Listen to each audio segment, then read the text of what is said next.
Ngayong hapon ating tunghayan ang kwento ni Aster Monar na dati nang nakaranas ng body image issues at mababang self-esteem. Sa tulong ng bodybuilding, nagbago hindi lamang ang kanyang kalusugan, kundi ang kanyang pananaw sa sarili at sa buhay. Ito ang kanyang kwento.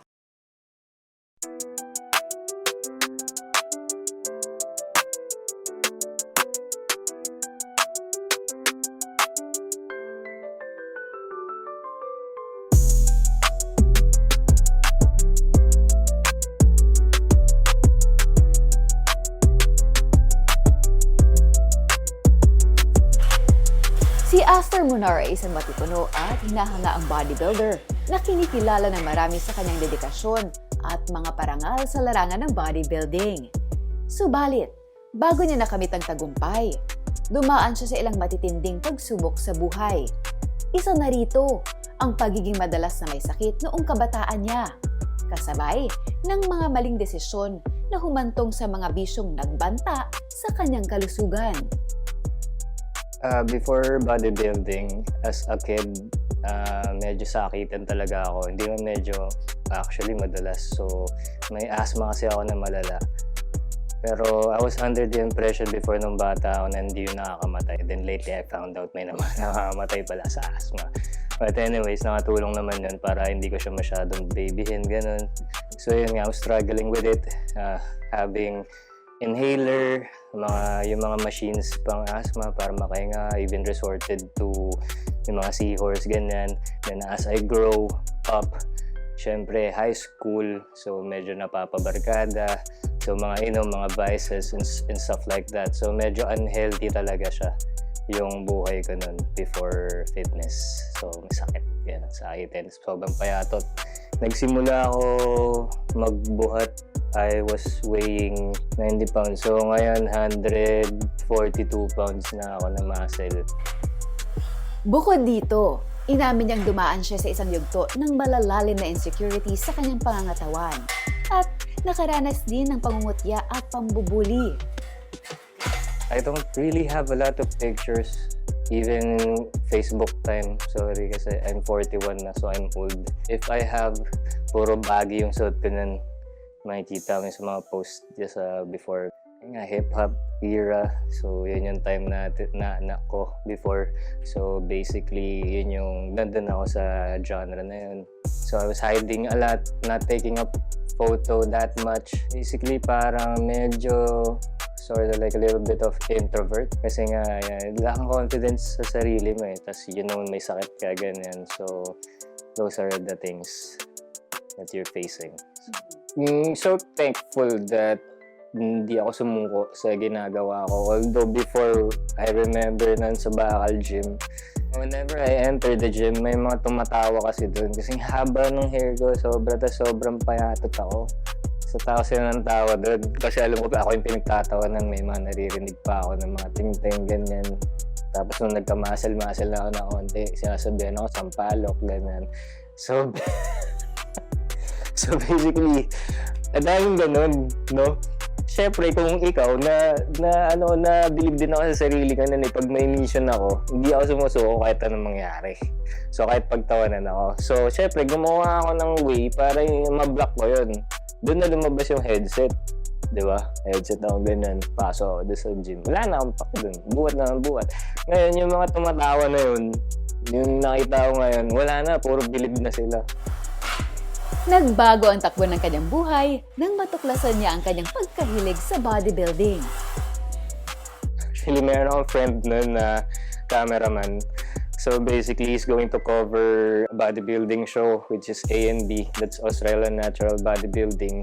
Parang ayan din yung pinanggalingan yung sasalihan ko ngayong November 10, which is a NBA, Natural Bodybuilding Australia, for the Pro Show Men's Physique. So yun nga, nakita ko may tinatan kasi mga taga-ibang bansa eh. So I was curious about it. I went through yung mga tanning station nila, ganyan. So nakita ako parang, I was working out na. At the time, may abs na ako, ganun. Kasi nga, hida na kami. addict na kami sa pagbubuhat no? Kidang-kida kami sa pagbubuhat. So yung kaibigan ko na yun, dinala ako dun, bigyan ako ng TF. So okay, then nakita ko kinukulayan. Tinanong ko ngayon yung Pilipino na half Australian, si Boss Mike Lee. Shoutout kay Boss Mike Lee, NBA. Yan.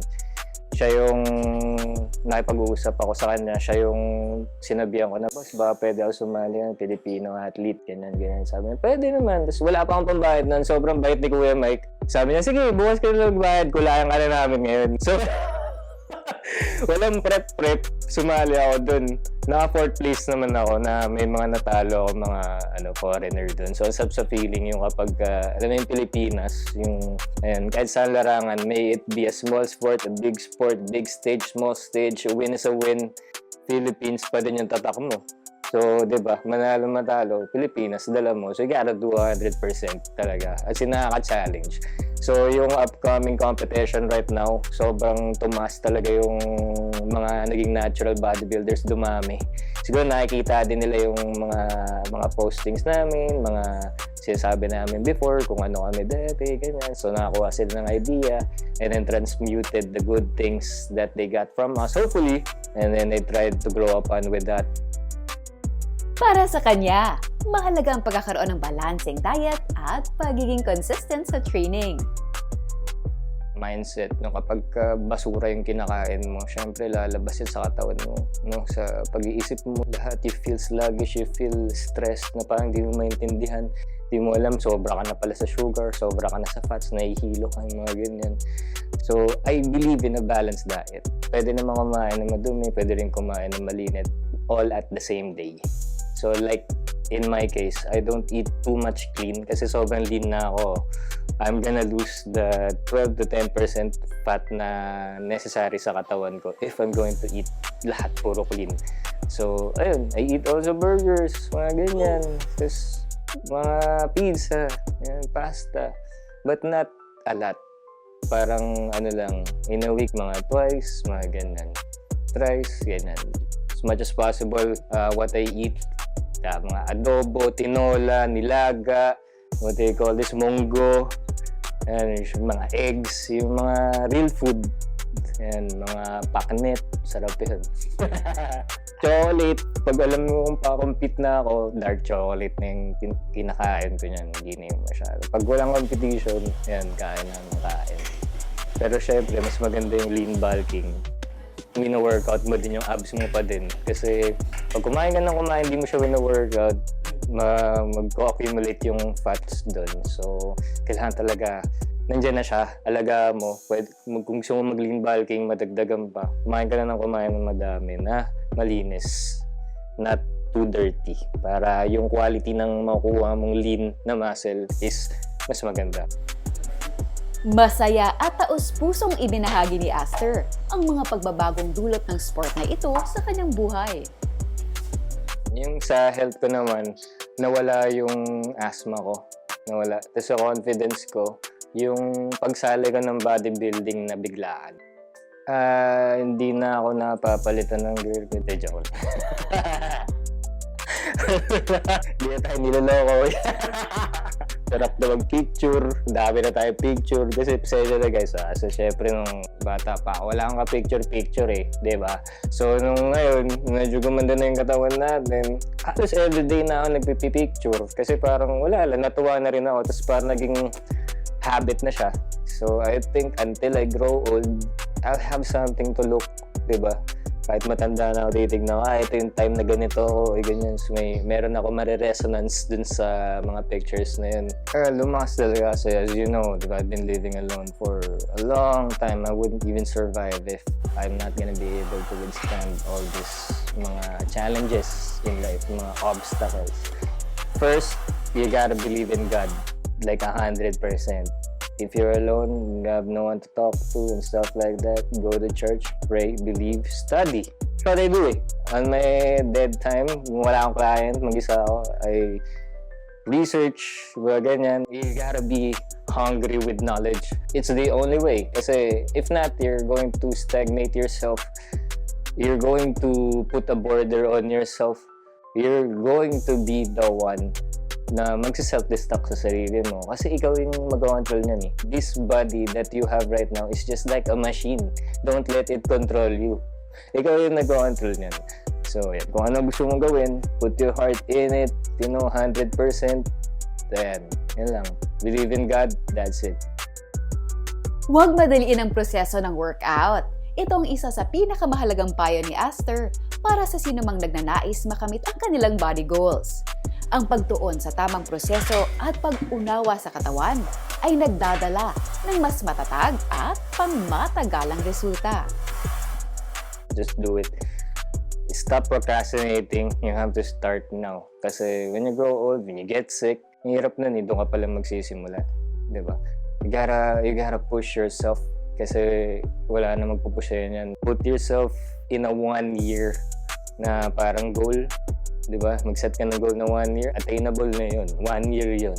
Imposibleng wala kang ma-attain sa 1 year na susubukan mo yung, sige, promise ko sa sarili ko to, ito, ganyan. Kahit wala nakakita sa akin, gising ako gantong oras, jogging, tira-tira, ganyan. Sige, everyday. In 1 year, magugulat ka. Or, cut ko to, bawasan ko to. Kasi dati, 6 times ako kumakain or 5 times ako kumakain na rice. Bawasan ko muna ng siguro isa. Hanggang sa dumating ng mga 6 months, o bawasan ko na ng 2. Alam mo yung tipong sustainable, yung mga gagawin mo. Ganun. Sasanayin mo muna. Hindi mo siya pwedeng biglain. Nang biglang bawas ng ganito, biglang ganito, ganyan. Lahat ng bagay na binibigla, pangit yung kakalabasan. Si Aster Munar ay isang inspirasyon ng pagbabago at determinasyon. Mula sa pagiging madalas na may sakit at pagharap sa mga maling desisyon, buong tapang niyang tinahak ang mahirap na landas patungo sa kalusugan at tagumpay sa bodybuilding. Ang kanyang kwento ay paalala na ang tunay na lakas ay hindi lamang makikita sa ating katawan, kundi sa tibay ng ating loob na baguhin ang ating sarili at buhay. At dyan na nagtatapos ang ating episode ngayong hapon. My name is Meg Siozon, encouraging everyone to live better.